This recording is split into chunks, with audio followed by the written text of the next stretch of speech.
Salut, moi, mon anecdote des finances, j'ai vu une publication sur Facebook du Decathlon qui demandait de remplir un petit sondage. Puis à la fin, tu gagnais un sac à dos qui valait vraiment cher, mais il était juste à 4 $. Donc moi, j'ai rempli le sondage et tout, j'ai mis ma carte de crédit. Puis après, je me suis fait dire que c'était une fraude. Puis là, j'ai demandé puis là, j'étais convaincue que c'était vrai, là. Là, j'ai demandé à ChatGPT, il m'a dit que c'était une fraude. Donc là, j'ai appelé Desjardins et je leur ai demandé de bloquer ma carte de crédit parce que je m'étais vraiment fait arnaquer.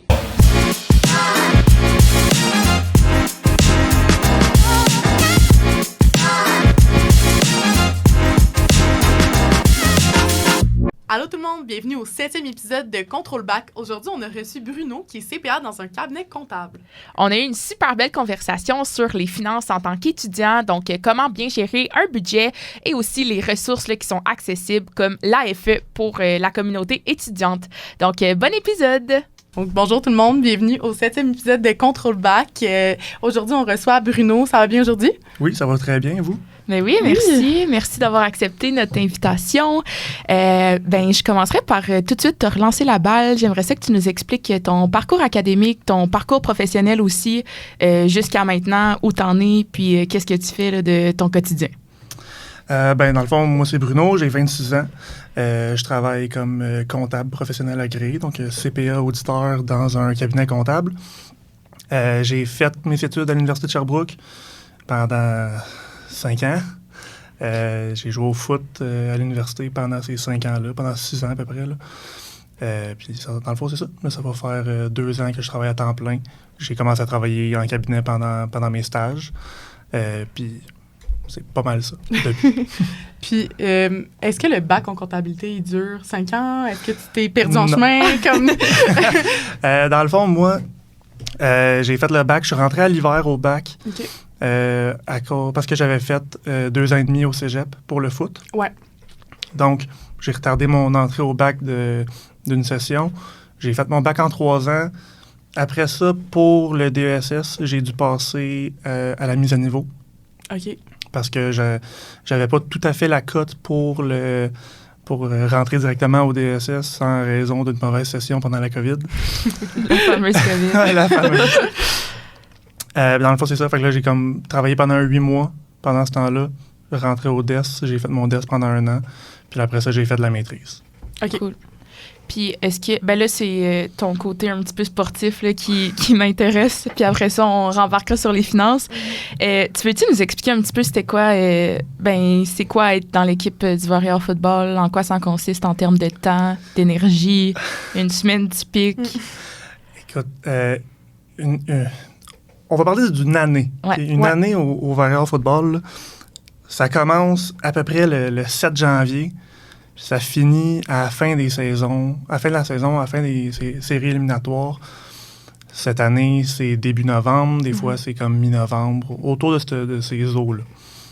Donc, à partir du 7 janvier, à peu près, c'est des entraînements 6 jours semaine.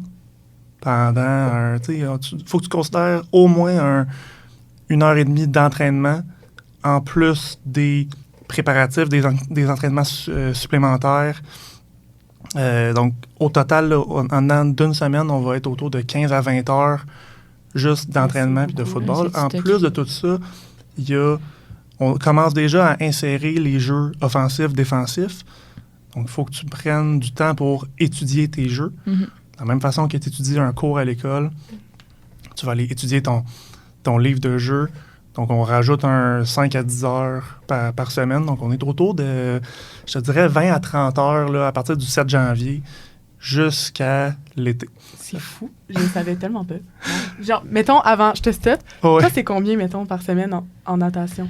Ben, nous, ça dépend le monde de distance versus le monde de sprint, là, mais mettons, c'est du 7-8 entraînements d'1h30 à 2 heures, plus 2 muscu. Fait que... c'est quand même semblable, en fait. Là. Ben, c'est moins, mais genre 15, je pense on n'a pas de devoirs. Oui, c'est ça. J'appelle ça des devoirs, mais on n'a pas d'études de jeu. Exact. Qu'il n'y a pas nécessairement... Oui, c'est ça. La stratégie, on n'a pas à l'apprendre, là, dans le sens... Bon, je te redonne... Fait que là, on t'a rendu en été. Oui. Ouais. Donc, ça, c'est pour la session d'hiver. Donc, rendu à la session d'été, normalement, là, ce qui va changer, c'est on n'a plus vraiment d'entraînement intérieur. mais on va avoir des entraînements extérieurs. Au Vert et Or, on s'entraîne à l'extérieur. On a un gym vraiment extérieur, donc on est là cool, à ça. tous les matins qu'on s'entraîne dans notre section pour pas être fermé en dedans. On est capable de respirer l'air frais, puis de voir le paysage, puis d'aller utiliser le stade extérieur. Ben Puis... oui. Donc là, on va aller s'entraîner encore un 6 jours semaine. On va rajouter souvent des pratiques avec équipement, sans équipement, pour être capable de commencer à avoir un feeling d'équipe sur un terrain de football. Normalement, l'été, il va y avoir quelques entraînements, ou pas nécessairement des entraînements, mais on va se reprendre un petit groupe de joueurs offensifs ou défensifs, puis on va aller repasser un peu de temps ensemble pour s'assurer qu'on comprenne bien les concepts, s'assurer qu'on les maîtrise comme il faut pour que, rendu au mois d'août, quand le camp d'entraînement commence, puis que là, on n'est plus en termes d'entraînement, on est en termes de football. Ouais. Quand on est rendu au mois d'août, c'est le camp d'entraînement qui commence, des pratiques, puis des pratiques. On tombe d'à peu près 6 entraînements par semaine. L'entraînement, mettons, muscu, course par semaine à 2-3. OK. Mais on a des pratiques presque à tous les jours. Puis là, quand le camp d'entraînement finit, la saison, 3 pratiques, une game. À la suite de ça, il va y avoir, le lendemain de la game, il y a un... Du vidéo? Non.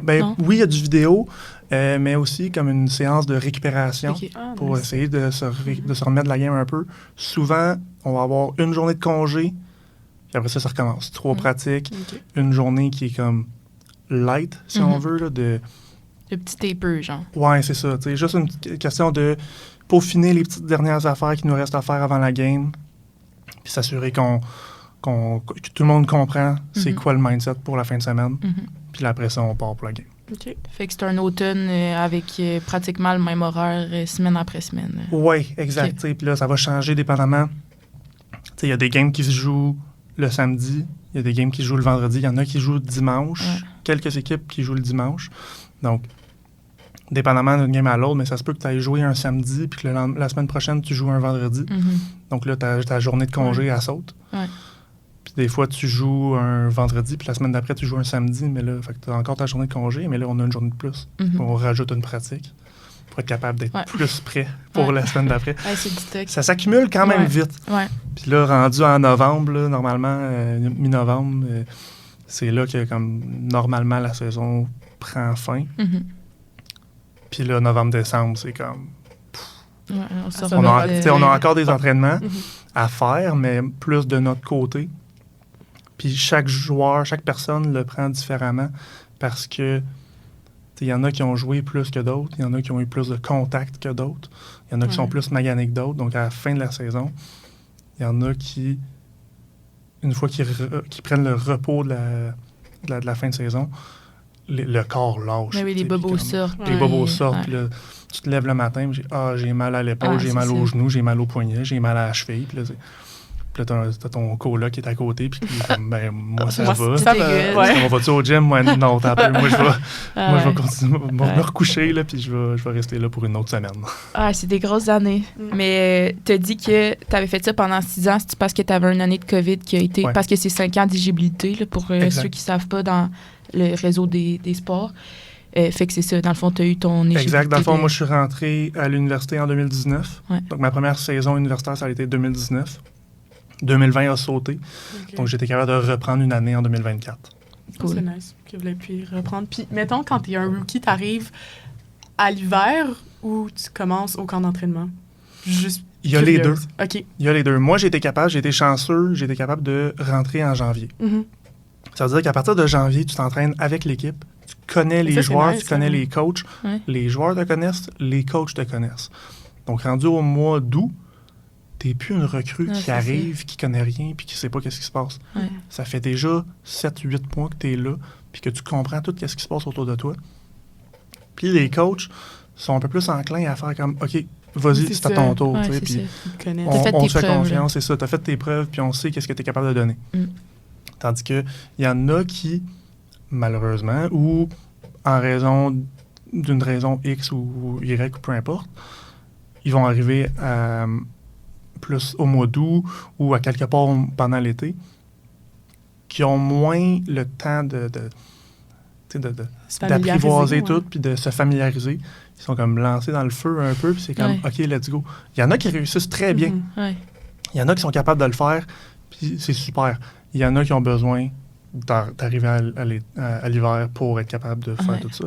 Puis ça paraît des fois qu'il y en a qui arrivent en août, puis là, c'est comme, difficile. Mais là, recommence en janvier, puis comme, OK, non, ça va là, tu vas être correct. Cool. Ben, c'était vraiment un beau résumé de ta carrière de sport. Si on voulait te connaître plus du côté personnel, niveau personnalité, est-ce que tu pourrais te décrire en 3 mots? 3 mots. Social, généreux, ambitieux. Wow, t'es bon, là. Vite! Ouais, c'est ça. On dirait quasiment que tu connaissais la question. Ouais, quasiment.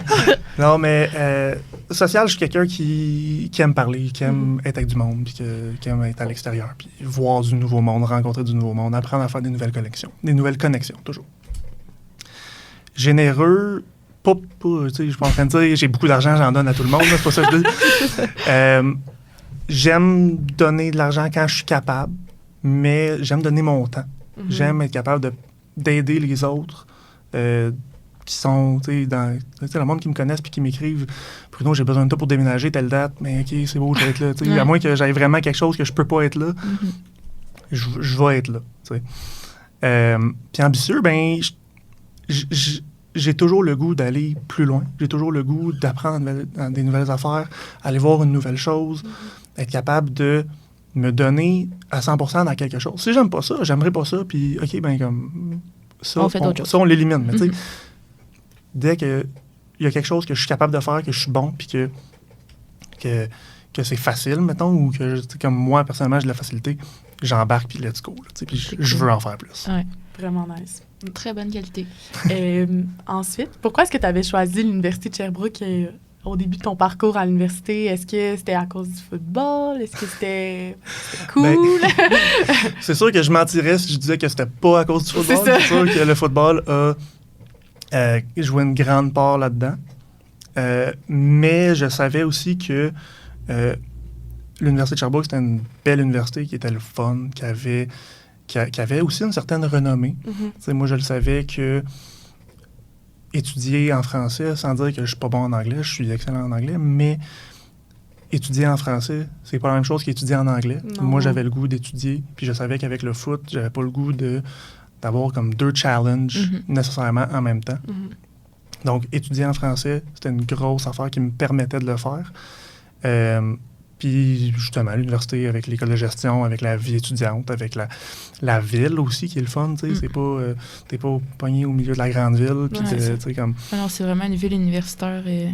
Mais est-ce que tu as déménagé ici? Est-ce que tu viens du coin ou pas du tout? Non, ben moi, à la base, je viens de Montréal, dans l'ouest de l'île de Montréal. J'ai été au cégep à Saint-Jean-sur-Richelieu.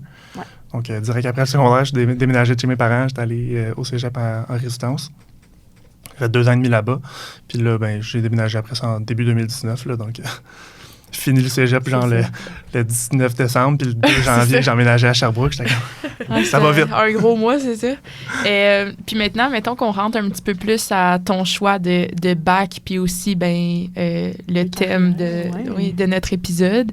Qu'est-ce qui t'a poussé à étudier en comptabilité? Pourquoi pas un bac comme finance? On sait, à l'école de gestion, il y a quand même plusieurs cheminements différents. Fait qu'est-ce qui t'a poussé vers la compta? Ben moi, j'ai toujours été quelqu'un qui aimait les chiffres. Depuis que je suis jeune, moi, les chiffres, les mathématiques, ça a toujours été quelque chose que j'aimais beaucoup, puis que j'avais de la facilité, puis que ça connectait. Ouais. Quand je suis rentré à l'université, j'ai hésité à une couple de programmes. Le bac en finance m'a intéressé, le bac en comptabilité, puis le programme d'actuariat. Le programme n'était pas disponible à l'Université de Sherbrooke. Je pense pas qu'il l'est encore. Non, je pense pas, non. Mais je suis content d'avoir fait le choix que j'ai fait. Parce qu'après ça, j'ai comme pris le temps de revoir c'était quoi l'actuariat. Quand tu as 19 ans, tu sais pas nécessairement c'est quoi. J'ai comme pris le temps de revoir ça, puis c'était pas tout à fait ce que je voulais faire.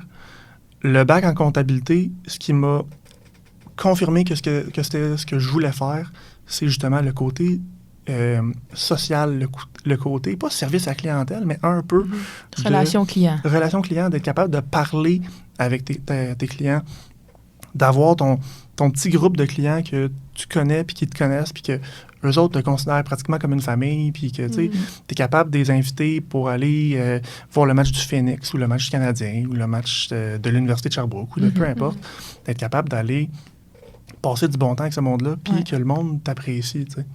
Puis c'était ce bout-là que j'aimais, puis que je voulais aller rechercher en comptabilité, qui était en plus des chiffres que j'ai toujours aimés. Ça m'amène à une autre question. À quoi ça ressemble une journée typique dans ton rôle de CPA et qu'est-ce que tu fais dans une journée? Ben moi, je travaille comme CPA auditeur. Donc, je travaille en cabinet à faire de la vérification d'état financier. Donc, moi, on a des entreprises, des clientes qui sont clientes du cabinet qui viennent nous porter leurs documents, puis qu'eux autres, pour avoir du financement, ont besoin d'avoir des états financiers audités ou examinés. Donc, moi, ma job, c'est de, dans le fond, aller passer à travers les différentes sections des états financiers, être capable d'aller confirmer que telle section, il n'y a pas d'erreur. Ou sous tout risque, de façon significative, il n'y a pas d'erreur dans cette section-là. Je le fais section par section. Puis à la fin, je suis capable de dire que dans l'état financier au complet, il n'y a pas eu d'erreur, il n'y a pas de signe de fraude, il n'y a pas de... Peu importe qu'est-ce qui ferait dire que ces chiffres-là ne sont pas représentatifs de la situation financière de l'entreprise. OK. Ouais, c'est intéressant. Je connaissais vraiment un peu ça. Non, c'est ça. Puis c'est peut-être une question un peu niaiseuse, là, mais ça peut prendre jusqu'à combien de temps, mettons, pour analyser un dossier? Tu sais, c'est-tu sur toi ça, comme... ça, c'est parce que ça dépend vraiment. Moi, je travaille beaucoup avec des PME, des petites entreprises, des moyennes entreprises et des OSBL, mais à petite échelle. OK. Donc, en région, là, Sherbrooke, on considère que c'est une région. C'est pas une grande ville comme Montréal, Québec, Toronto. Mais en région, on fait principalement des PME. Un dossier peut prendre n'importe où entre 4 heures et comme 3-4 semaines. Oh, OK. Mais des fois, tu sais, 3-4 semaines, c'est un gros dossier. On va être quelques-uns à faire le travail, puis on va se partager pour être capable de remplir tout ça. Si c'est quelque chose qui intéresse les gens à la maison, il y a des cabinets qui font des plus gros. Je sais que plus tu bouges vers les grandes régions, là, vers Montréal, vers Québec, vers Toronto, tout ça, il y en a qui vont faire des très, très, très, très gros dossiers. Tu sais, si on compare, si, par exemple, on est à la CFAC, si la CFAC avait besoin de faire un état financier, on s'entend que l'état financier ne serait pas dans la même grosseur que celui de Desjardins. Oui, non. Ah ouais, c'est ça. Donc, c'est ça, c'est de voir à quel point est-ce qu'il y a des grosses différences entre les compagnies, les entreprises, les coops, les peu importe. Là. Donc, tu sais, mettons, il y a des dossiers qui peuvent prendre 3 mois qu'on est 100 employés dessus à travailler, puis comme, tu sais, ça prend 3 mois, puis c'est juste ça qu'on fait pendant 3 mois. Puis il y en a que, tu sais, moi, je suis capable de faire en 2 semaines, le dossier est fait, là, tu sais, puis c'est réglé. Puis après ça dépend toujours de à quel point est-ce que le client est capable de remplir les exigences de son côté aussi, là, mais ça, c'est... Un peu comme... Puis tu dirais-tu, mettons, que ton emploi il est très routinier ou c'est quand même changeant? Bien, c'est sûr qu'il y a une certaine routine. Comme dans n'importe quel emploi, il va y avoir une certaine routine. Là, le chauffeur d'autobus, ben, il conduit sa ligne. Puis le maire, ben, il règle des problèmes de ses constituables. Oui, il y a une certaine routine, mais ce que j'aime, moi, de mon côté, c'est que je suis jamais dans un dossier pas mal plus longtemps que, mettons, 1 mois. Okay. Au bout d'1 mois, le dossier, je suis rendu dans un autre dossier. Des fois, j'en alterne dans comme 2, 3, 4 dossiers en même temps. Fait que des fois, tu vas faire un concessionnaire automobile, tu vas faire de la manufacture, tu vas faire un OSBL. C'est des secteurs qui sont tellement différents un de l'autre que tu apprends à voir des entreprises de tous les secteurs, de différentes strates, parce que des fois, tu vas voir un concessionnaire qui vend 100 chars par année, puis qu'il y en a un à côté qui en vend 1500 par année. Puis ça varie quand même pas mal d'un dossier à l'autre. Cool. Puis maintenant, on peut peut-être tomber un petit peu plus dans nos questions générales. Oui. Fait que le but, c'est ça, c'était de parler de finances, parler des sujets là, qui pourraient aider à comprendre en tant qu'étudiant. Puis on commencerait avec une question assez large. T'en fais ce que t'en veux. Vas-y. Mais selon toi, comment on peut bien intégrer des budgets puis des belles... des bons comportements financiers là, dans un train-train quotidien d'une vie étudiante. Tu sais. OK. Moi, personnellement, ce que je dis, parce que oui, je travaille en cabinet, mais je suis quand même capable de faire des analyses de particuliers, là, de personnes en tant que telles. Moi, ce que je dis, c'est il faut pas que l'argent devienne un stress pour toi. Donc, c'est sûr que c'est facile à dire. On s'entend, fais plus d'argent que t'en dépenses, puis tu vas être correct. Mais ça reste que la base, c'est ça. Si tu es capable d'avoir plus d'argent qui rentre que d'argent qui sort, normalement, tu vas être correct de base.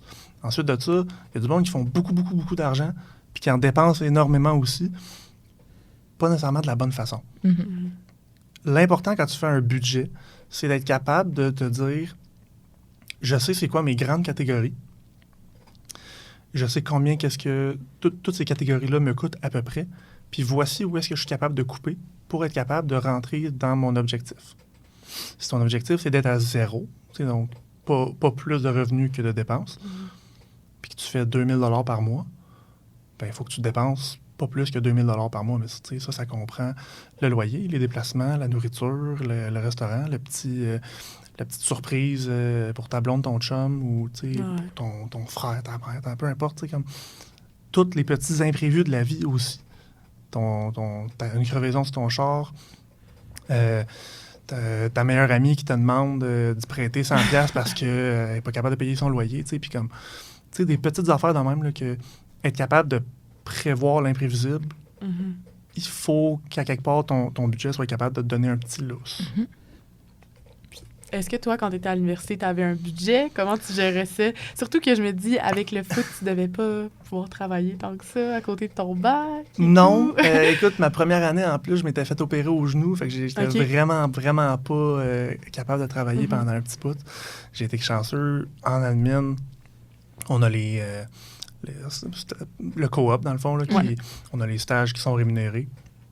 Donc ça, c'est un gros avantage d'admin puis des stages coop, d'être capable tu as une session, tu as 4 mois dans l'année où est-ce que tu travailles à temps plein, tu accumules ton argent, puis c'est vraiment ça, là, c'est vraiment, tu piles du cash, excusez l'expression, là, mais c'est vraiment c'est ça, faut que tu fasses. C'est pas parce que tu fais plus d'argent pendant une session qu'il faut que tu en dépenses plus pendant cette session-là non plus. J'ai des amis qui ont reçu des bourses du gouvernement qui étaient dans des programmes qui sont pas bourses perspectives. Exact, les bourses perspectives.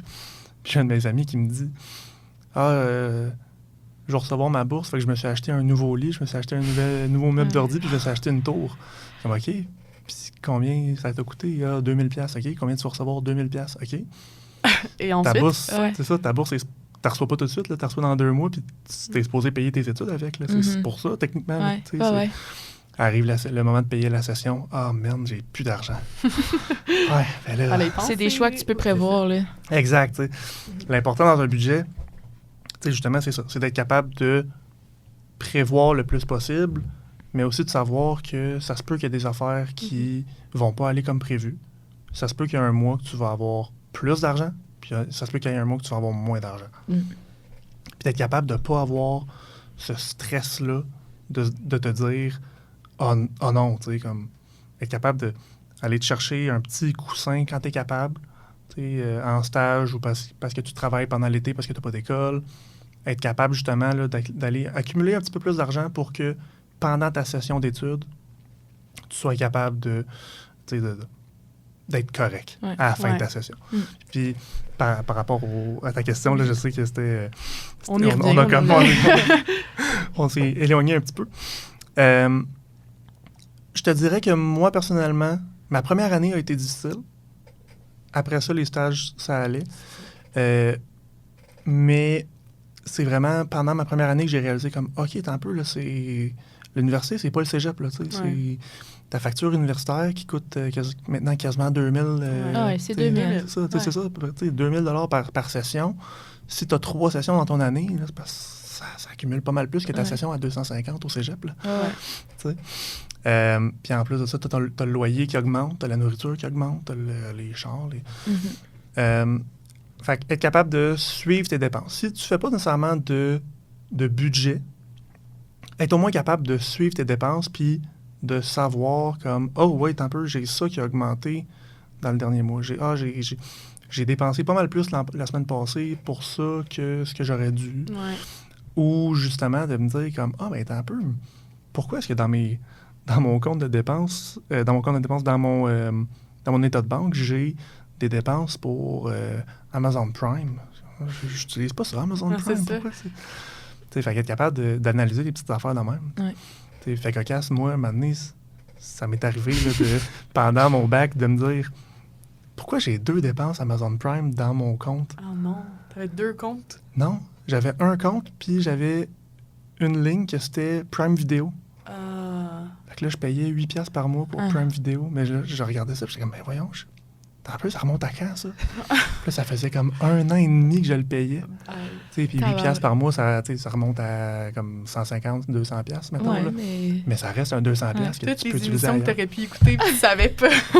C'est ça, tu sais, puis là, c'est comme, Caroline, t'as un peu, là. Ouais. Tu sais, je vais payer mon Prime, ça, c'est correct, mais là, Le petit plus de le Prime, petit plus, c'est de ça. comme, Mais ça me fait penser de quand tu dis tu sais, suivre les dépenses puis être aux aguets. Ça m'est arrivé. Parce que c'est pas, mettons, en tout cas, on a, tu sais, il y a Amazon Prime chez nous, puis on a comme toute notre carte. Fait que quand on se connecte sur le compte à ma mère, ben on met notre carte, tu sais, puis on paye les affaires au lieu de faire des virements. Puis là, je regardais mes affaires, puis j'étais comme, ben j'ai pas commandé, tu sais, puis ça fait, je sais pas, là, c'était peut-être 3-4 factures. Là, je texte dans le groupe de la famille, j'étais non. comme, y a-tu quelqu'un qui prend ma carte? Ma mère était genre, ben là, tu t'as dû l'oublier, tu sais, de l'enlever la dernière fois. Moi, ma mère a commandé avec ma carte. Oh, c'est tellement Elle était cute. genre, excuse, j'ai pas checké. J'étais comme, elle, je me semble, j'avais pas commandé. Ça me fait vraiment penser dernièrement, comme à la danse, j'avais des factures pour ma session, c'est quand même des bonnes factures, là, genre un 1500$ que j'attendais. Puis là, je vois genre sur mon compte que c'est payé, mais je suis genre, quoi? Moi, j'ai pas payé, je suis comme la direction m'offre ma session, genre je suis comme cool. Là, genre, ma mère, après, genre 2 jours plus tard, elle est comme, voyons, je pense que je me suis fait frauder, là, j'ai genre 1500 de moins sur ma carte de crédit, je suis comme, attends, je pense que, et genre, c'est le non. studio, c'est quoi? non. Non. J'étais genre, non, mais je pense que c'est moi, ils t'ont mis sur ta carte, là, de quand, genre, j'étais plus jeune, puis qui a payé. J'étais comme, ok, c'est correct, là, mais ça a fait la grosse panique, c'était quand même drôle. Bref, suivez vos dépenses. Exact. T'as glissé un petit mot tantôt sur les bourses. Donc, est-ce que tu peux nous démystifier la différence entre aide financière aux études, prêt, bourse, puis comment ça s'utilise pour un étudiant au quotidien? Dans le fond, l'aide financière aux études, c'est un gouvernement. C'est pas un gouvernement. C'est un programme gouvernemental. Ouais. Donc, c'est le gouvernement du Québec qui vient aider, justement, subventionner les étudiants à travers leurs études. Donc, à partir du moment que tu es aux études et que tu en as besoin, je pense que c'est techniquement à partir de 16 ans que tu as le droit. OK. Tu es capable d'aller en chercher. Donc, il y en a qui, mettons, sont au cégep puis qui l'utilisent. Il y en a qui commencent quand ils sont rendus à l'université. Il y en a qui commencent quand ils sont rendus juste à la maîtrise. Ouais. Mais tant que tu es aux études, tu as le droit de l'utiliser. Par contre, justement, le problème qu'on voit souvent avec les gens qui l'utilisent à partir du cégep, pas parce que, tu sais, puis je dis pas que c'est un problème, c'est si tu en as besoin, utilise-le, c'est là pour ça. Le problème, c'est qu'il y a une limite. OK. Donc, tu peux juste aller chercher un certain montant pendant une certaine période. Donc, après ce montant-là, Qui a plus accès. c'est ça. Donc, si tu es allé chercher un 1000, 2000 par année au cégep, puis que là, tu continues, tu es rendu au bac, tu vas chercher un 10 000, 15 000, dépendamment de la situation, il y en a qui sont capables. Ouais. Là, tu arrives à ta dernière année de bac, puis là, tu as déjà accumulé ton total, puis là, il faut que tu payes ta dernière année de bac, puis tu n'es pas capable. Malheureusement, ça arrive une fois de temps en temps. Ce qui est la différence avec les prêts et bourses, c'est que l'aide financière aux études ont 2 programmes. Ils ont un programme, mais qui vont te donner de l'argent de 2 façons, en bourse ou en prêt. OK. Dans le fond, les bourses, c'est des montants non imposables que tu n'as pas besoin de rembourser. Donc, c'est de l'argent qu'on te donne. Tu fais ta demande, si tu es éligible, on te donne de l'argent, 2, 3, 4, 5 000, 10 000, peu importe. Voici ton argent pour cette année. On va te le donner en gros montant au début de la session pour payer ta session. Puis après ça, un petit montant à chaque mois pour payer tes dépenses mensuelles. Okay. C'est quand même bien pensé. C'est fait justement pour être capable. Là. Tu as plusieurs catégories qu'il faut que tu remplisses. Ton loyer, tes revenus annuels, l'aide de tes parents, si tes parents t'aident. Tandis que les prêts, ça va être une portion qu'on va te donner en même temps que tes bourses. Donc, tu vas le recevoir en un versement quand même à chaque mois. Sauf qu'à la fin de tes études, ça va tout être accumulé dans un compte chez ta banque, Desjardins, Banque nationale, peu importe. Puis là, à la fin de tes études, le compte à rebours commence, puis il faut que tu commences à rembourser. OK. Là, c'est ton institution financière qui va décider du taux qu'il faut que tu payes pour les intérêts, puis tout ça. Ça, tu le rembourses quand tu es capable. Tant que tu es aux études, tant que l'université n'a pas envoyé ta confirmation de fin d'études au gouvernement, tes prêts sont sans intérêt. Donc, ils sont à 0%, tant et aussi longtemps que tu es aux études. OK. Des fois, tu vas continuer à être aux études, puis tu vas être en maîtrise, puis tu vas être en maîtrise en rédaction pendant 1 an, 2 ans. Tant que tu continues à payer ton inscription à chaque année, normalement, tu es capable. Mais là, ton prêt, il n'y a pas d'intérêt. Dès que tu finis tes études, les intérêts commencent. Au moment que tu commences à payer des intérêts, ces intérêts-là, sur les prêts étudiants, sont déductibles d'impôts. Okay. Donc, quand tu commences à faire de l'argent, tu es capable de venir déduire ces intérêts-là de ton revenu imposable. Puis tu vas payer un petit peu moins d'impôts pour ça. Mais, comparativement aux bourses, là, les bourses, comme j'ai dit tantôt, là, c'est vraiment libre d'impôts. Donc, ça, si tu as fait 10 000 dans l'année, puis que tu fais un 10 000 de plus de bourse, mais ton 10 000 de plus n'est pas imposable. Donc, ton revenu imposable est à 10 000. OK. Parfait. C'est un beau compte-rendu. Puis tantôt, tu as parlé un petit peu, tu as commencé à parler du budget, puis tu énuméré quelques points de tarte là, selon toi, qu'est-ce que ça devrait contenir dans un budget étudiant. Puis est-ce que tu voudrais comme redresser un petit peu la liste des points primordiaux? Non, primordiaux, ça s'accorde. Oh, ouais. Primordiaux pour un étudiant. Là, mettons, quelqu'un qui commence là, demain matin, veut faire un budget. Selon toi, c'est quoi les gros points qu'on doit prioriser? C'est sûr que c'est difficile de penser à tout. Il y a des outils, mettons, là, qui sont disponibles que les autres, ils ont pensé, puis ils ont fait la liste de toutes les affaires possibles. Puis là, tu vas arriver, puis tu vas voir quand j'ai pas besoin de ça dans ma vie. Moi, j'ai pas ça dans ma vie. Mais il y en a qui l'ont. L'important, c'est les revenus. T'assurer que tu considères tous tes revenus ou le plus possible. Essayer de ne pas avoir nécessairement de surprise, puis que là, justement, surtout si t'es quelqu'un qui est très impulsif dans ses dépenses, pas recevoir ton crédit de taxes du gouvernement, puis de faire comme « Oh, OK, j'ai un 200 de plus, puis là, tu vas en dépenser 300. tu sais. Donc, ton revenu de travail, ton revenu de bourse, tes revenus justement, de crédit d'impôt, si tu en as qui reçoivent à tous les 3-4 mois, là, dépendamment. Si c'est toi qui payes le loyer pour l'appartement, puis que tes colocs te remboursent, mais c'est important aussi de le mettre, considère les deux, parce que le moment qu'ils vont pas te payer, ben, le loyer il est quand même sorti de ton compte au complet. Tandis que, justement, les dépenses, la première, le loyer, c'est jamais... tout le monde, on le sait d'habitude, là, c'est combien ton loyer. Ouais. À tous les mois. Là, c'est rare qu'il y ait quelqu'un qui ne connaît pas son propre loyer. Mais ensuite de ça, la nourriture, tout ce qui est épicerie, mais aussi tout ce qui est dépenses en restaurant, en fast-food, en cafétéria à l'université, en alcool. Dépendamment, il y en a qui aussi en tout ce qui est pot, drogue haute, mettons. Là, ça vaut ne pas être légal.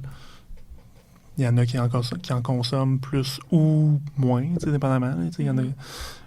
Mais si tu es quelqu'un qui consomme fréquemment, ben, le considérer dans ton budget, c'est quand même important. Il n'y a pas un gouvernement qui va venir te fouiller dans ton budget pour Ouais, te c'est ça. dire... J'ai vu la ligne 13. Non, c'est Excuse-moi. ça. Exact. La police va pas venir cogner à ta Non, c'est porte ça. parce qu'ils ont vu que dans un Excel ou sur une feuille de papier, tu as écrit que tu sais. Puis en plus de ça, ton char, Ouais. tout ce qui est les dépenses de... Entretien, c'est tough à planifier. Là. Ouais. Ça, je le donne. Mais ton paiement de voiture, ton essence, tes assurances, tes plaques. Puis si tu es capable de te dire comme, je me mets un 75 $ de côté par mois que je prévois pour des réparations quelconques, tu sais, ton 75 $ à la fin de l'année, 12 mois, ça s'accumule sur quelque chose de pas pire. Tu sais. On est autour de 900 $. Là, tu sais, si tu te dis 900 $ en réparation par année, Ça dépend ton char. ça dépend ton char, mais Ben, c'est déjà mieux que rien, là. c'est ça, tu sais, puis Ouais. c'est sûr que si ton char, il te coûte 3000 $ de réparation par année, peut-être change de char. Change-le, c'est ça que rendu là. j'allais dire. C'est ce que j'ai fait dernièrement. C'est ça, tu sais, il y en a aussi qui, tu sais, là, non, c'est bon. J'allais faire un petit stéréotype, mais tu sais, les filles ont tendance à plus magasiner, à plus acheter de... Correct, surtout avec nous deux en C'est face ça, de tu sais. toi, là. Mais tu sais, les filles ont tendance à aller plus magasiner, acheter du nouveau linge. Mais comme, c'est la même affaire pour les gars aussi. Si tu vas t'acheter des nouveaux trucs de sport, des nouveaux souliers, une nouvelle casquette, les filles aussi, vraiment, le linge, tous les jeux de société, parce que tu te capotes, les jeux de société. Là, moi, j'aime bien ça. Mais maintenant, il faut que tu fasses attention à combien tu dépenses pour ça. Puis c'est pas mal ça, tu sais. Je pense que toutes les fois que tu es capable de penser à quelque chose que tu te dis comme « Ah, moi, personnellement, je dépense beaucoup pour ça. » Ou pas nécessairement beaucoup, mais je le sais que ça, c'est une dépense qui revient à tous les mois. C'est ça. Tu sais, comme Netflix, Prime, tu sais, Crave, Disney, toutes les plateformes comme ça, là. C'est des montants que des fois, c'est automatique, fait que tu le vois pas passer, puis tu te dis comme ça va, mais comme non, ça s'accumule. Là, tu sais, c'est quand même un... Tu sais, maintenant, c'est rendu à peu près de comme 200$ par plateforme à peu près par année. Ouais. Là. Ouais, ça quand monte même vite, cher. là. Puis des fois, tu t'en rends pas compte, mais un peu qu'est-ce que t'expliquais tantôt avec Prime Video, t'es comme abonné à 2 trucs, puis tu l'utilises pas tant. Fait que c'est des trucs qui sont peut-être un petit peu plus faciles à couper, tu sais. Exact. Puis j'aimais aussi tantôt, la première fois qu'on avait parlé du budget, tu avais mentionné comme la partie à prévoir, mettons, ou des imprévus, ou comme, tu sais, si tu veux te faire... c'est ça, c'est pas tout le temps Non, c'est ça. Moi, ce prévisible. que j'aimais beaucoup faire dans mes budgets à moi, quand j'ai commencé à faire mes budgets, c'était... Je le sais que je me garde à peu près un 50 $. Puis là, je sais que maintenant, là, ça a changé. Là. On parle de 2019, 50 $, ça vaut plus la même affaire. Là. Mais tu sais, un 50 $ par mois de autres, tu sais, ou de tu sais, des cadeaux que tu fais à quelqu'un, une petite surprise que tu achètes à quelqu'un dans ta famille, ou même une petite affaire que tu t'achètes à toi parce que, cette semaine, je me sens moins bien. Puis là, tu t'en vas t'acheter un Lego, tu t'en vas t'acheter un paquet de fleurs, ou tu sais, peu importe, là, tu sais. Les deux, un Lego en fleurs. Un Lego de fleurs, un Lego de fleurs. Non, c'est vrai, c'est une bonne idée. Puis après ça, tu sais, ça fait moins mal tu te sens moins mal de l'acheter quand tu l'as économisé, tu sais. Exact. Économiser, ouais. En même temps, c'est un peu un couteau à double tranchant, cette ligne-là dans le budget, parce que si t'es quelqu'un qui est capable de suivre son budget comme vraiment à la lettre, puis que tu vois ta ligne, mais j'ai une ligne haute, ça veut dire que j'ai un autre 50 $ à dépenser, mais comme non. Tu sais, c'est une ligne pour un imprévu, tu sais, ou pour une petite affaire de comme spécial. tu sais, j'ai pas d'autre choix, tu sais. Ouais. Mais tu sais, il y en a qui sont très impulsifs puis qui vont se rajouter une ligne imprévue ou autre, ou peu importe, 200 $, puis ils vont faire comme, bon, parfait, j'ai un 200 $ à dépenser à chaque mois, puis là, à la fin de l'année, c'est 200 $ que tu perds à chaque mois. Ouais, c'est ça. Ça s'accumule vite. Ouais. Puis, vu qu'on parle de budget, est-ce que tu as des outils à nous recommander pour un étudiant, justement, qui voudrait se créer un budget, Excel ou quelconque autre? Moi, personnellement, j'ai toujours utilisé Excel. J'aime beaucoup ça parce que tu es capable de l'ajuster comme tu le sens puis comme tu es capable. Maintenant, avec tu demandes à ChatGPT ou à n'importe quel AI, ils sont capables de t'arranger un Excel puis de faire quelque chose qui a quand même de l'allure. Puis tu mets une couple de petites formules, somme, puis genre... petite affaire de couleur pour Si te t'as dire. passé ton MQ, ça devrait être correct. Exact, Fais c'est une ça. mise en forme conditionnelle. Là. Exact. Tu es capable d'ajuster puis de te dire, OK, j'ai une petite affaire qui a de l'allure. Puis là, c'est ça. Le truc que moi je faisais, c'était je prends mon dernier mois dans mon compte Desjardins. Je prends mon dernier mois. Puis là, j'analyse une par une. Bon, ça, c'est dans telle catégorie, telle catégorie, telle catégorie. Puis là, ben, OK, ben, dans le dernier mois, j'ai fait telle dépense. Pour telle catégorie, j'ai tel montant, j'ai ça-là. Puis je suis capable de me dire, bon, si ça, c'est mon moyen, c'est ma moyenne dans les 3 derniers mois, c'est ça que je devrais garder. Ou je devrais couper dans telle affaire. Je devrais couper dans telle chose. Moi, comme je disais à Laura au début, c'est ma première année au bac, les petits sandwichs à la cafétéria étaient vraiment, vraiment bons. Il est vraiment, vraiment cher. Oh my C'est God. ça. Exact. Tu sais, je me rappelle, dans le temps, c'était comme... Tu sais, je pense que c'était autour de comme un 4 piastres avant taxe. Tu sais, ça revient à comme 4,50, 5 piastres. Mais là, quand t'en achètes un, à toutes les fois que tu as un cours, tu as 5 cours, ça veut dire que tu en achètes 5 par semaine. Tu es rendu comme à 25 piastres par semaine, 100 piastres par mois. Ben, à un moment donné, ça s'accumule quand même vite. Là, Pour des petits sandwichs. pour des petits sandwichs, tu sais, que tu n'as pas vraiment besoin. C'est Là. ça. Ah ouais. Où tu es vraiment capable de refaire à la maison, puis ça va te coûter peut-être 1 piastre quand tu le fais exact. chez vous. Là. Puis pour revenir aux outils, là, je sais que, mettons, ben, si vous avez accédé, là, il y a une... Puis ça doit être ça avec toutes les... Pas mal toutes les banques ont financières. pas mal toutes les banques, les institutions financières ont un outil similaire où est-ce que tu es capable d'aller justement dans ton compte, puis à partir de ton compte, tu es capable d'avoir un outil budget. Puis ton outil budget, maintenant, sont souvent faits avec justement des assistants virtuels qui sont capables de dire « Ah, ben fais attention, tu as dépensé plus que tel montant. » OK. La base, c'est vraiment juste de rentrer dans ton budget puis d'aller voir « OK, ben mon loyer, je vais dire que c'est à peu près ça par mois. Après ça, telle affaire, c'est ça par mois. Telle affaire, c'est ça par mois. Puis c'est ça que je veux respecter à peu près. Puis là, pendant ton mois, des fois, ton assistant virtuel, tu rentres sur ton compte, puis il va juste te dire comme « Oh, attention, on est le 3 novembre, puis... » L'avertissement, il est tôt dans le mois. C'est ça, tu sais, c'est comme « Attention, on est le 3 novembre, puis t'as déjà 50% de telle catégorie. Fais attention. » Puis c'est comme « Ah oui, c'est vrai. » Mais des fois, c'est des grosses dépenses qui arrivent pas souvent. Des fois, c'est des dépenses qui arrivent à toutes les semaines. Puis juste de le visualiser, puis de voir, là, comme le tableau circulaire, puis t'es comme, OK, ben clairement, alimentation, ça occupe une grosse partie. Est-ce que je veux vraiment mettre la majorité de mon argent sur restaurant, fast-food? Tu sais, ça peut te remettre en question, puis ça peut, t'obliger à regarder tes dépenses, puis après ça, ben, tu te fais un tableau Excel où tu utilises les outils, là, mais au moins, c'est un bon début de savoir où tu dépenses. Tu sais, ça, c'est un autre des... Au niveau de l'alimentation, un autre des gros points possibles pour les étudiants, c'est regarder les circulaires. Ça a l'air niaiseux, là. Mais les circulaires sortent le mardi, les rabais commencent le jeudi, puis finissent le mercredi de la semaine d'après. Si t'es pas là la fin de semaine, mettons que tu vas chez tes parents la fin de semaine, avant de repartir, le dimanche, tu fais toute ta liste d'épicerie de qu'est-ce que tu veux t'acheter au début de semaine, là, le dimanche soir ou le lundi, ou peu importe. Tous les rabais que tu vois, tes encercles, puis ça te permet d'acheter ton poulet. Mettons, tu achètes des poitrines de poulet, ben il revient à 4,44 la livre en spécial au Maxi cette semaine ou en spécial au IGA versus tu l'achètes de base, puis il va te coûter 6 piastres la livre. Puis des fois, juste des petits rabais comme ça, ici et là, fait en sorte que ta facture d'épicerie, au lieu de te coûter 150 $ par semaine, ben, elle t'en coûte 75, 90. Peu importe combien que ça te coûte là, par semaine, tu es capable d'aller réduire ça. Moi, un des gros plus que j'utilise, c'est les imbattables. Ben oui. Chez Maxi, les imbattables, c'est honnêtement une des affaires que j'aime le plus. Parce que si tu es capable d'aller dans une épicerie que t'aimes, qui est proche de chez vous, puis qu'ils ont toujours du bon stock, moi, mon Maxi à côté de chez nous, il est super.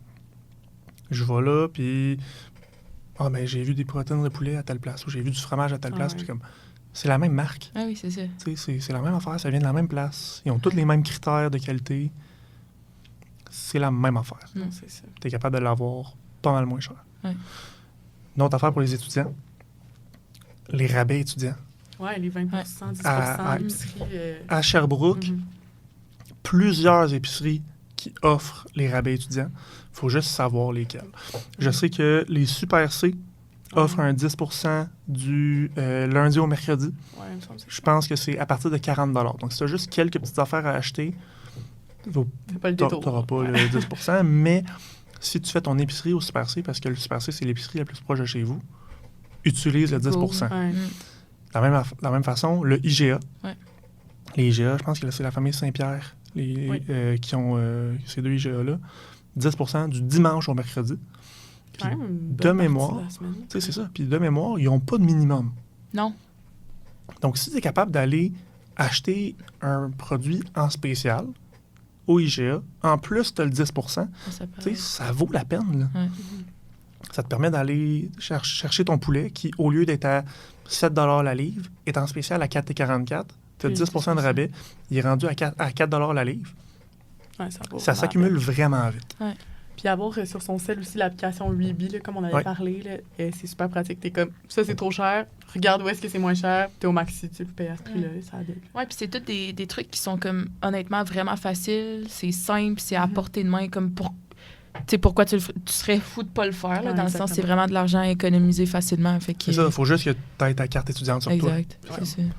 T'sais. Tu demandes d'avoir ton rabais puis pas plus compliqué que ça. Non, c'est ça. Toi, Laura, est-ce que t'as un budget? Euh, Genre, peut-être que dans ta tête, oui, mais est-ce que t'as genre ton diagramme, là? Ben, je le fais avec Accéder, là. J'aime ça, Ok. d'y regarder, mettons, par mois. Puis, je suis chanceuse parce que j'ai de l'aide de mes parents. C'est ça. Fait que moi, tu sais, ben, je suis vraiment privilégiée de dire ça, là, mais mes dépenses, c'est mes dépenses, tu sais, personnelles, activités, linge, resto. Mais j'ai pas à comme, me soucier de l'appartement. Mais je sais que c'est pas la réalité de tous les étudiants. Là. Non, non, puis c'est ça. c'est Puis ça. tu sais, ça, c'est un autre des points que, justement, quand vous m'aviez parlé avant, vous vouliez en parler un peu, là. Ouais. La différence entre une personne qui, justement, est chanceuse parce que sa famille vient de Sherbrooke. Cette Ouais, personne-là aussi. habite à Sherbrooke, encore chez ses parents, a le loyer, utilise la voiture de ses parents et la nourriture qui est comprise. N'a pas vraiment de dépenses tant que ça. Tandis que si on compare avec une personne qui est à Sherbrooke, mais qui vient pas de Sherbrooke, qui habite en appartement, qui a sa voiture, qui a ses affaires, qui a tout, qui a de l'aide de ses parents, quand même, parce que ses parents sont toujours là pour y amener de la bouffe la fin de semaine ou pour l'aider parce qu'il paye ses plaques ou il paye, tu sais, peu importe, il l'aide d'une certaine façon, versus une personne qui a aucune aide, qui est ça. complètement toute seule, puis que doit tout payer ses propres affaires. Le budget ressemble aucunement, là. Les Mais non, trois, c'est ça, on peut pas tu sais, se comparer, là. c'est très, très, très différent. Mm. Ça reste les mêmes lignes, tu sais, les mêmes descriptions, tout ce qui est pareil. Les montants vont être différents. Tous les conseils que je donne sont bons pour les trois personnes. C'est sûr que la personne qui fait pas l'épicerie, qui paye pas l'épicerie, as-tu vraiment besoin de savoir que les imbattables sont au maxi?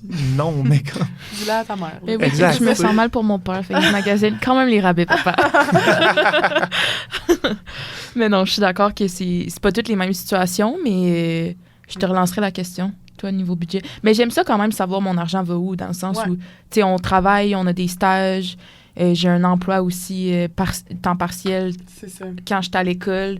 Et je veux dire, je suis pas prête à dire que je pitche tout mon argent par les fenêtres parce que mes parents m'aident. Là, au contraire, j'en profite pour. Puis Ben, j'ai la c'est ça. chance de pouvoir comme économiser puis placer mon argent. Puis fait que j'en profite. tu sais. Mais c'est vraiment la même situation de mon côté. En fait, je pense que je suis encore plus choyée. Là. Genre, mes parents payent mon loyer, ils payent ma bouffe au complet. Fait que vraiment, justement, je travaille beaucoup. Fait que je prends vraiment ce temps-là pour cet argent-là, ce moment-là où j'ai rien à payer pour et comme vraiment faire des placements et tout. Ouais. Parce que ben, ça arrivera plus dans ma vie, là, je veux dire. Non, c'est ça. Ouais, puis c'est quand À même 30 ans, une belle tape dans le dos, c'est ça qu'on dit? Tape. Ben, Ben, Ouais. tu sais, je veux dire. un élan, là, ça Ouais. te lance dans la vie, puis c'est vraiment choyé. Mm. Merci, Tu sais, maman. puis c'est ça. En ce moment, c'est ça qui est difficile parce que justement, la vie coûte plus cher que ce qu'elle coûtait là, 5-6 ans. le monde a moins nécessairement, pas toujours plus d'argent, souvent ont moins d'argent qu'avant parce que tout coûte plus cher. Être capable d'avoir de l'aide externe. Tu sais, moi, je sais que quand j'ai commencé mon bac, en fait, quand j'étais au cégep, ma première année au cégep, j'avais 17 ans. Je savais pas ce que je faisais dans la vie. Là. Non, c'est ça. Tu sais, je partais de chez mes parents, c'était à peine si je savais cuisiner ma bouffe, là, tu sais, vraiment. Là. Mes parents m'ont beaucoup aidé Ben, c'est sûr. la première année. Après ça, la première année, j'étais comme, OK, parfait, là, c'est beau, j'ai fait une année complète de ce que c'est supposé avoir de l'air. Maintenant, j'ai des économies, j'ai un petit job, je paye mes affaires. Tu sais, puis tout ça, c'est beau. Mais à un moment donné, tes économies, tu sais, quand tu gruges dans les économies, à un moment donné, il n'y en a plus d'économies. Ouais. Là. Puis, tu sais, moi, j'ai été choyé aussi j'ai eu de l'aide financière de mes parents. Ma première année au bac, à un moment donné, je me retrouve, j'ai un stage dans quelques mois. Je sais que je vais avoir de l'argent qui rentre, mais finir ces quelques mois-là, ça va être tough. Ouais. Tu sais, mon père était capable de, justement, m'envoyer de l'argent pour faire comme, bon, parfait, tiens, voici. Puis comme tu me le repayeras quand tu seras prêt. Mhm. C'est comme, c'est parfait, Ouais, c'est merci de la beaucoup. Tu sais, chance, juste là. être capable d'avoir ça. Ouais. Tu sais, puis c'est pas tout le monde qui l'a. Non. Puis, tu sais, ces personnes-là ont toujours des situations où est-ce qu'ils sont capables d'aller chercher de l'aide. Mhm. Tu sais, moi, c'est aussi le fait que, puis vous autres aussi probablement, en habitant chez vos parents, puis vos parents ont peut-être un niveau de salaire plus élevé que la moyenne ou peu importe, les prêts et bourses sont pas nécessairement admissibles. Ouais, non. Mhm. C'est ça. Moi, ça a été ça. J'habitais pas chez mes parents, mais ouais. mes parents étaient dans une situation qui était bien, donc j'avais pas le droit à des prêts et bourses parce que mes parents étaient considérés comme subvenir à mes besoins, Oui, c'est Ouais. ça. même si j'habitais Mais plus chez non. mes parents Ouais. depuis des années. Ouais. Donc, quand j'ai été capable d'aller chercher à la fin de mon bac, dans le fond, là, quand j'ai eu En 90 maîtrise. crédits, C'est ça que j'allais dire. le gouvernement, il débloque ce statut-là. Tu es capable Ah, d'aller chercher je savais des C'est prêts et comme si bourses. t'étais plus dépendant de tes parents, mettons. C'est ça. Fait tu que là, sais, le puis salaire, il compte plus dans le calcul. Le salaire de tes parents compte plus dans le calcul. c'est juste ton petit salaire d'étudiant, là, tu sais, ton Ton pauvre petit Pour salaire. 20 000, là. ton petit 12, 15 000 là, par année. Les qui deux sont stages. Comme, là, enfin, le gouvernement, il dit comme, ah oui, en fait, un peu, c'est vrai que tu as besoin de plus C'est d'argent. vrai que tu fais Voici. pitié. Puis que là, pour vrai, puis là, c'est. Au football, c'est un running gag, là, justement, là, de tous les gars qui reçoivent de l'argent après avoir 90 crédits, puis c'est comme, oh, wow! Mais c'est vraiment, des fois, là, tu passes de 0 de prêt et bourse à comme 10 000, 15 000 tu sais, de prêt et bourse. Tu sais, peu importe c'est quoi ton ratio prêt-bourse, ça reste 15 000 de Ouais. plus par année qu'on te donne. Ouais. Tu sais. Ouais, non, c'est ça. Mes amis, j'en ai quelques-unes qui sont rentrées à la maîtrise cette année, puis on parlait de ça, puis c'est quand même notable là, comme montant. Là. Tu sais, tu dis pas non, puis Non, c'est ça. fais-les les démarches, puis remplis-les les formulaires. Là. Tu sais, le petit 45 minutes que ça va te prendre pour remplir le formulaire, Il vaut la peine. Tu sais, de la même façon, là, tu sais, tantôt on parlait de bourse, mais l'Université de Sherbrooke a un portail de bourse, Ouais, il y en a Qui est quand même admissible. pas mal. puis dépendamment de ta faculté, dépendamment de qu'est-ce que tu cherches comme bourse, il y en a à tous les mois Mhm. des nouvelles qui sont disponibles, puis il y en a que... Tu sais, puis c'est pas juste genre... Ah, t'es en comptabilité, ben parfait. Si t'es très, très bon en comptabilité, ben voici une bourse. Tu sais, il y en a que c'est pour la persévérance scolaire. Donc, pas Ouais. nécessairement les bonnes notes, mais le fait de faire de l'effort. Il y en a que c'est pour des activités autres. J'en ai vu une, justement, je regardais en préparation. J'en ai vu une récit poétique, quelque chose comme ça. Ouais. Que t'écris T'écris un texte, à ouais. l'extérieur de tes études. Tu peux soumettre un texte. Ça prend un petit frais pour que le monde lise et revoie ton texte. Mais celui qui gagne le concours, dans le fond, là, reçoit une bourse de comme 6 000 $. C'est pas négligeable, une Ah bourse non, de c'est 6 000 $. Si t'en as Si c'est besoin, là, tu sais, c'est ça. Si t'es quelqu'un qui le fait déjà, ben comme prends le temps d'aller voir les bourses, prends le temps d'aller lire lesquelles s'appliquent à toi. Puis des fois, c'est juste aussi simple que remplir ton nom, envoyer une lettre pour dire comme voici pourquoi je serais bon pour cette bourse-là. Puis Ouais. des fois, t'es Ah, chanceux oui, que c'est tu vrai. vas l'avoir, Ouais. tu sais. Vraiment. J'avais déjà regardé, mais on n'avait pas grand-chose à la flèche, malheureusement. Ouais, non, mais À part gestion, des il y en a. trucs Gestion, Gestion, il y en a quelques-unes. souvent. Ouais. Je Ouais. sais que en gestion, en génie, Ouais. il y en a souvent. En éducation, ça dépend. lesquels. Mais tu sais, tous les programmes qui ont les bourses perspectives, Ouais. souvent, il y en a encore moins. un Mais peu. ça dépend de tes notes. Mettons, mon amoureux, il est en bac en éducation physique. Mon amoureux. Mon amoureux. Puis ça dépend de tes notes. Genre, ta bourse perspective, elle peut avoir un petit plus si t'as été bon. C'est quand même bien. Tu sais, ça te force à aller chercher ton A. Exact. Puis t'as comme un 1000$ de plus. Là. Ouais. Ouais. Ouais, non, c'est une bonne motivation. Ça aide. Maintenant, si on plonge dans les codes de crédit, Oui. on avait quelques petites questions pour toi. Ben, selon toi, c'est quoi des bonnes pratiques pour, premièrement, bâtir notre cote puis la maintenir? Fait on dit tout le temps, avoir une bonne cote, mais c'est quoi c'est quoi les bonnes pratiques là, pour qu'elle soit la meilleure possible en tant qu'étudiant? Donc, pour avoir une bonne cote de crédit, ça te prend du crédit. Donc, tu ne peux pas avoir une bonne cote de crédit si tu n'as pas de crédit. Donc, ça te prend une carte de crédit ou une petite affaire. La seule affaire, c'est que c'est un couteau à double tranchant. Parce que si tu es quelqu'un qui est pas bonne avec le crédit, ça va être négatif pour toi. Ça va avoir un impact qui n'est pas ce que tu cherches. L'important avec les cartes de crédit, c'est de la payer au complet. Donc, dès que tu as payé en retard, ça impacte négativement ta cote de crédit. Donc, la payer au complet, à temps, puis essayer de ne pas vivre au-dessus de tes moyens. Ouais. Ce que ça veut dire, c'est que on vise tout le temps comme un 20 à 40 d'utilisation de crédit. Donc, si tu as 1000 $ de limite sur ta carte de crédit, il ne faudrait pas que tu dépasses pas mal 400 $ par mois. Ouais. Mais tu sais, 400 $, ça va vite, là. T'sais, si tu fais toutes tes dépenses sur ta carte de crédit pour accumuler des points ou pour peu importe, là, des remises, tu as le droit, c'est beau, c'est la bonne affaire à faire si tu es capable de le payer. Ouais. Donc, si ton compte de carte de crédit est plus haut que ton compte bancaire, peut-être que c'est un signe que il faudrait que tu ailles chercher plus d'argent à la place d'en dépenser.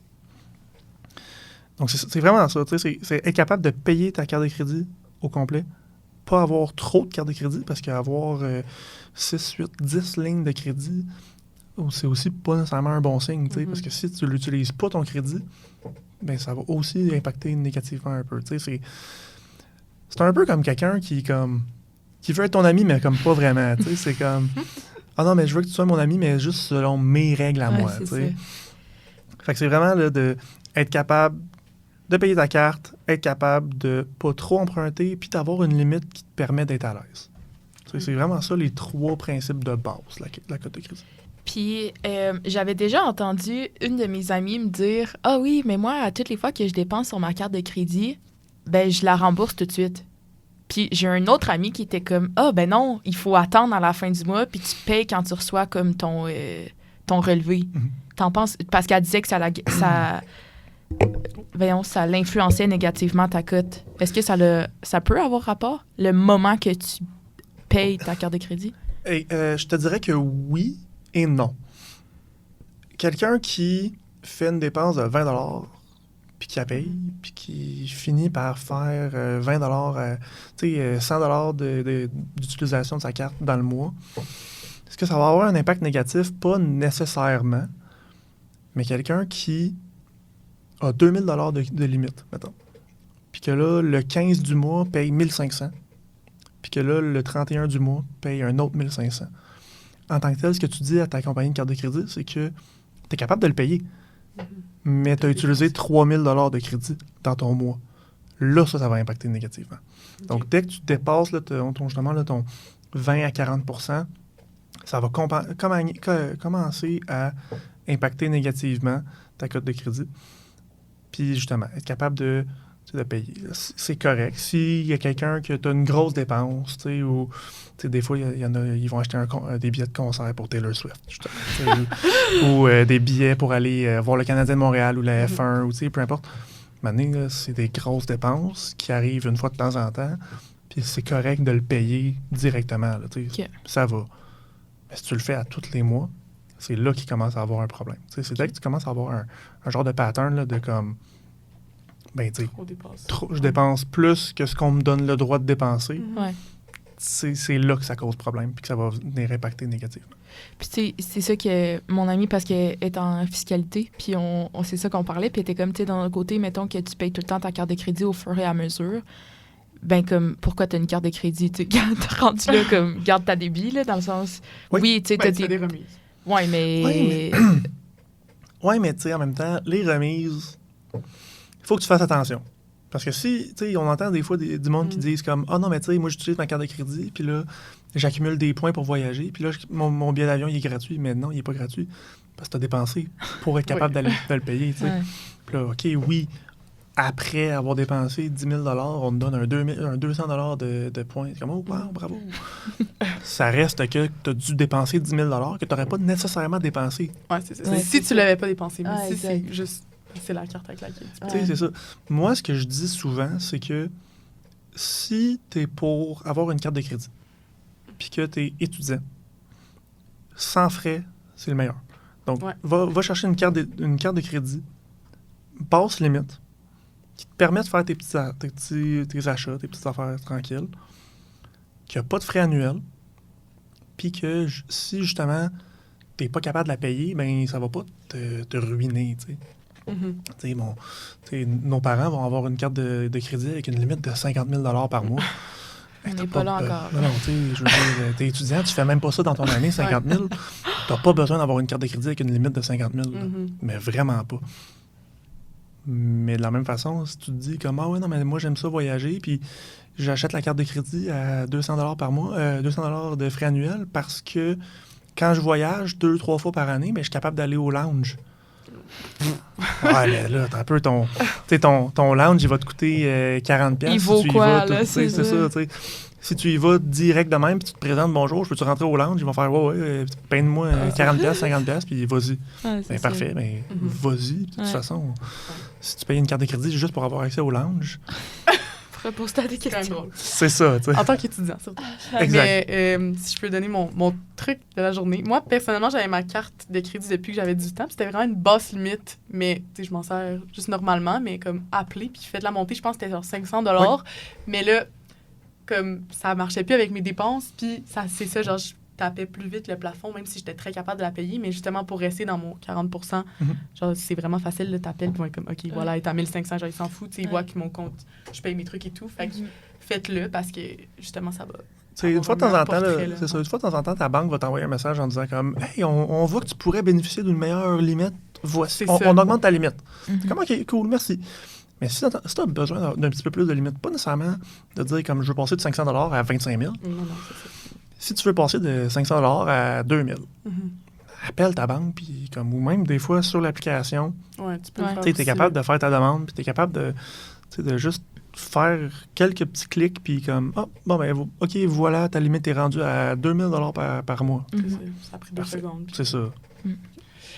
Prochaine question. Est-ce que tu peux nous introduire un peu les placements, donc les CELI versus les CELIAP, par où commencer, puis dans quoi tu conseilles d'investir le plus tôt possible, je dirais?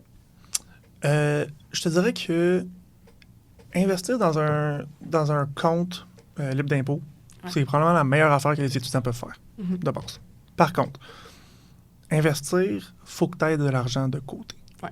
Donc, il faut que tu sois capable d'avoir un petit peu d'argent de côté. Donc, il faut que tu épargnes, il faut que tu économises l'argent. Puis là, si tu as un coussin dans ton compte, là, tu es capable de le placer puis de le faire fructifier. La différence entre un CELI et un CELIAP, les deux, c'est des comptes qui sont libres d'impôt. Donc, c'est vraiment, c'est ça, CELIAP. Puis CELIAP, c'est pour l'achat d'une première propriété. Le CELI, ce que ça va faire, c'est que tu as le droit de cotiser un montant par année. Une fois que tu as cotisé ce montant-là, si tu as des cotisations depuis que tu as eu 18 ans, donc tu sais, je pense que cette année, là, c'est 7 000 Ouais. le plafond pour 2025. Donc, quelqu'un qui a 20 ans, mettons, cette année, depuis le 2018, tu as le droit de cotiser 20 000 à peu près. Là, je pense que c'est 20 000, 20 500.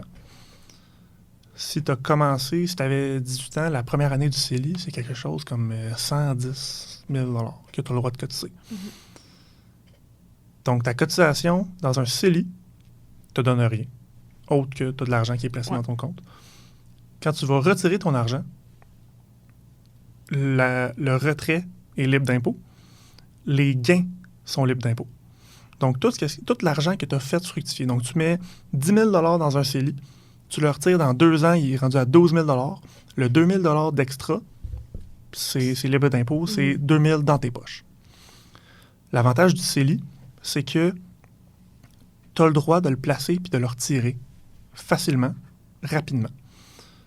Si tu mets un 5 000 puis que pendant ton année, tu mets ça en janvier, 5 000 puis là, au mois de mars, t'es comme, tabarouette, j'ai besoin d'un 2 000.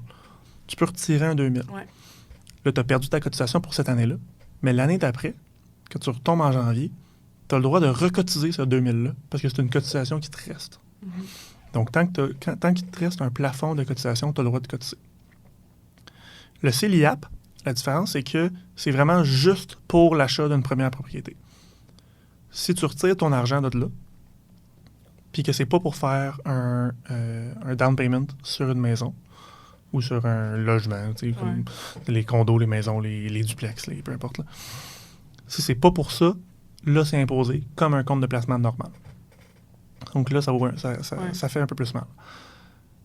Par contre, la différence avec le CELIAP, c'est que ta cotisation annuelle est déductible d'impôt. Donc, ton revenu, si tu fais 50 000 dans ton année et que tu as cotisé 8 000 dans ton CELIAP, ton revenu imposable retombe à 42 000 Donc ça aide beaucoup. Ouais. Parce que un 8 000 qui est le plafond annuel dans un CELIAP, ça fait une grosse différence au niveau des impôts. C'est sûr. Ouais.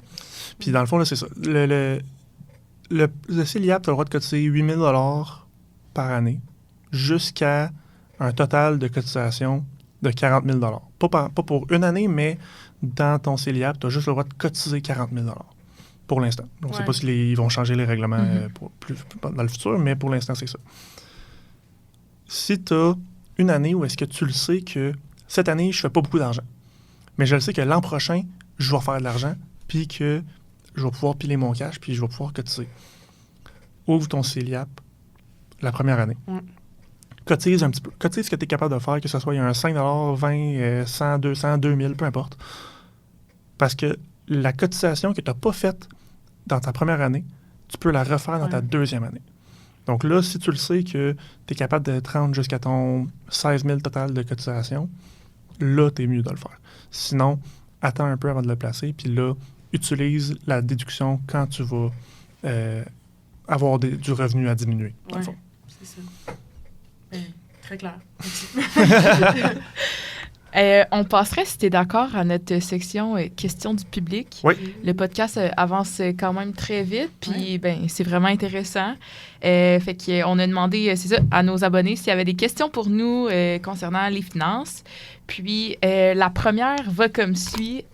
Comment adapter son budget lorsque nos revenus sont instables? Fait qu'on en a parlé un petit peu tantôt, surtout à l'Université de Sherbrooke avec les stages coopératifs. Mais il y a des fois, tu sais, qu'on va avoir beaucoup plus de income que quand on est à l'école. Fait que tu parlais de coussins tantôt. Est-ce que tu avais d'autres trucs à rajouter pour ces situations-là?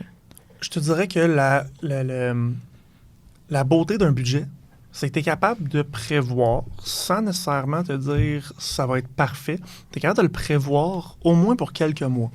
Donc, tu es capable de dire dans un mois que j'ai fait plus d'argent parce que je suis en stage, parce que j'ai fait une job de correction pour l'université ou peu importe.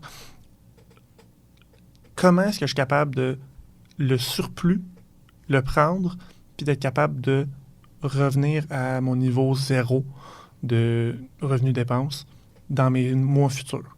Puis après ça, tu es capable de voir comme, je sais que je vais perdre un peu d'argent rendu au mois de juillet. Comme, OK, c'est normal que tu perdes un peu d'argent au mois de juillet, mais comment est-ce que tu es capable de couper dans tes dépenses futures qui s'en viennent? Ou comment est-ce que tu es capable d'aller chercher un chiffre de plus ou 2-3 chiffres de plus pour être capable de dire comme, bon, parfait, là, j'ai mon coussin. L'important là, pour être capable de prévoir les mois qui sont incertains, mettons, là, c'est vraiment ça, c'est d'être capable d'aller te créer un coussin pour ensuite être capable de l'utiliser, si on veut, là, d'être capable d'estomper un peu ta perte par mois. Parfait. Prochaine question. Comment faire pour économiser pour les gros achats de la vie adulte? Donc, maison, voiture, en étant aux études, c'est quoi ton meilleur truc? C'est difficile. Je te dirais que si ton but, c'est de finir ton bac, puis que tu finis ton bac à 21 ans, puis qu'à 21 ans et demi, tu as une maison, Bonne chance. c'est difficile. Surtout actuellement. Surtout actuellement, le prix des maisons est cher, la vie coûte cher, c'est pas facile d'être capable d'économiser. Par contre, le meilleur truc pour ça, c'est justement le CELI. C'est un excellent truc parce que tu es capable de prendre ton petit argent de côté, que ce soit il y a un 50 $ par mois, un 100, peu importe, puis tu le mets dans un compte CELI.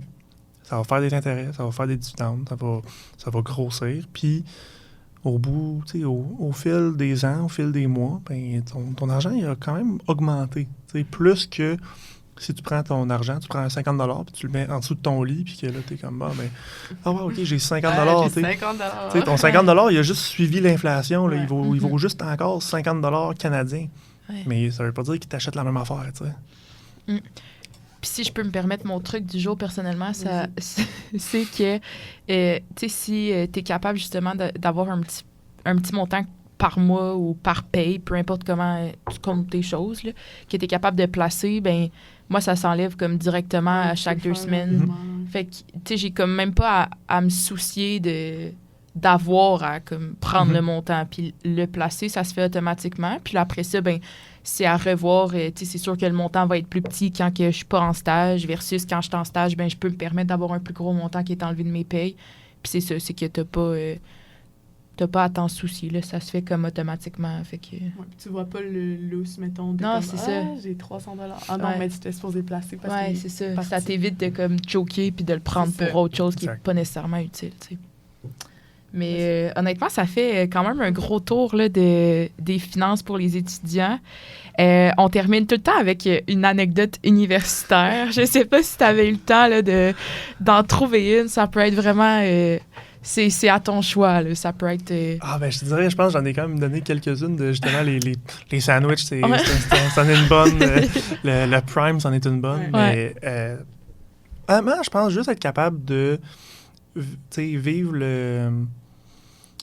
la vie universitaire quand même, là, sans te stresser sur ton budget. C'est un bon target, si on veut. Là. Je pense que moi, personnellement, une soirée que je me rappelle, tu arrives à ton premier 5 à 7, là, tu te dis comment, t'as un peu 40 $, j'ai-tu assez pour me passer ma soirée? T'as un peu, oui, tu vas être correct, là.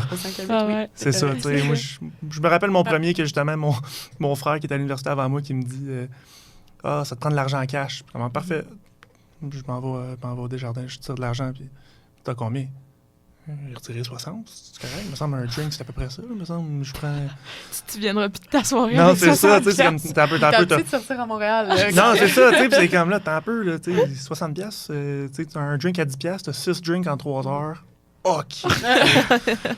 Un drink à 2,50 à 3 piastres maintenant. 3,50 maintenant. Inflation. 3,50. Wow. Bon, ça fait longtemps que je suis allé dans un CTV. C'est ça. Mais tu sais, c'est ça, tu sais, c'est 3,50. T'as quand même, pour 20 piastres, 60 piastres. Ouais, ouais. t'as quasiment 6 drinks, là. Tu vas être correct, je pense. C'est ça. Tu vas être correct pour un 3 heures. Non, c'est ça. Très bonne anecdote. Fait que, merci beaucoup d'être venu. Ça a été vraiment un plaisir de te recevoir. Merci à vous de autres. super bons C'est super conseils. le fun. Fait que, n'hésitez pas à aller nous suivre sur notre Instagram comme habituellement, _bac, si vous avez pour poser des questions et avoir du contenu en primeur. Puis sur ce, on vous souhaite une bonne soirée. Bye bye. Merci.